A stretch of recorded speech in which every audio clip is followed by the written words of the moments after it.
এক লোক প্রশ্ন করেছেন যে হুজুর,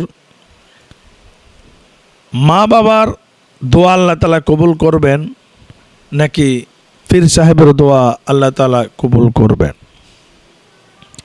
আল্লাহ তাআলা কোরআনের মধ্যে বলছেন, ওয়াবিল ওয়ালিদাইনি ইহসানা, আমি আল্লাহর ইবাদত করার পর ইহসান করবা তোমার পিতামাতার, দোয়া করবা, দোয়া চাইবা পিতামাতার কাছ থেকে।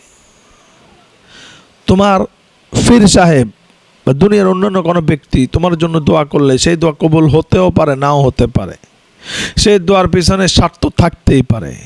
কিন্তু এমন একজন ব্যক্তি আল্লাহর পরে যিনি হচ্ছেন মা, মা সন্তানকে ভালোবাসে নিঃস্বার্থভাবে, কোনো স্বার্থ ছাড়া। সে মা যদি একবার সন্তানের জন্য দোয়া করে, আল্লাহ তাআলা সেই দোয়াটা কবুল করতে বিন্দুমাত্র দেরি করেন না।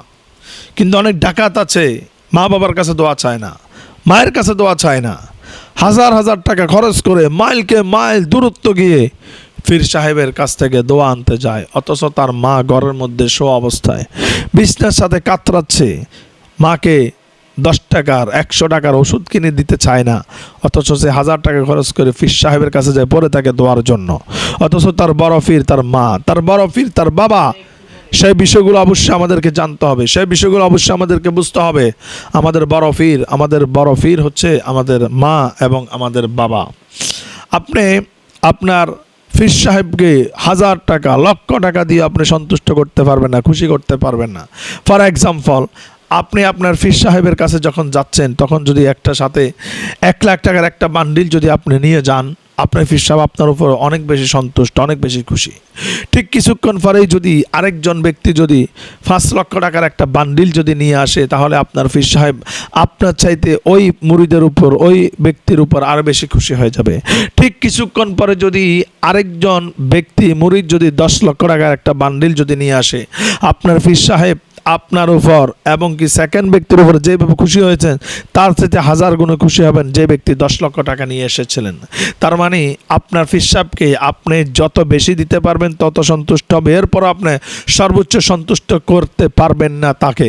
কিন্তু আপনার মা, আপনার বাবা, সে মা এবং বাবাকে সন্তুষ্ট করার জন্য লক্ষ লক্ষ টাকার কোনো প্রয়োজন লাগবে না। মা এবং বাবার যখন যেটা প্রয়োজন, এই ছোটোখাটো প্রয়োজনটা যখন আপনি মিটিয়ে দিবেন, যখন মা বাবার সাথে একটু হাসি মুখে কথা বলবেন, যখন মা বাবার সাথে একটু সময় আদায় করবেন, যখন মা বাবার সাথে একটু খাবার দাবার করবেন, একটু আনন্দ করবেন, কথাবার্তা বলবেন, ছোটোবেলার কথাগুলো, গল্পগুলো যখন উঠাবেন, তখনই আপনার মা এবং বাবা সন্তুষ্ট হয়ে যাবে।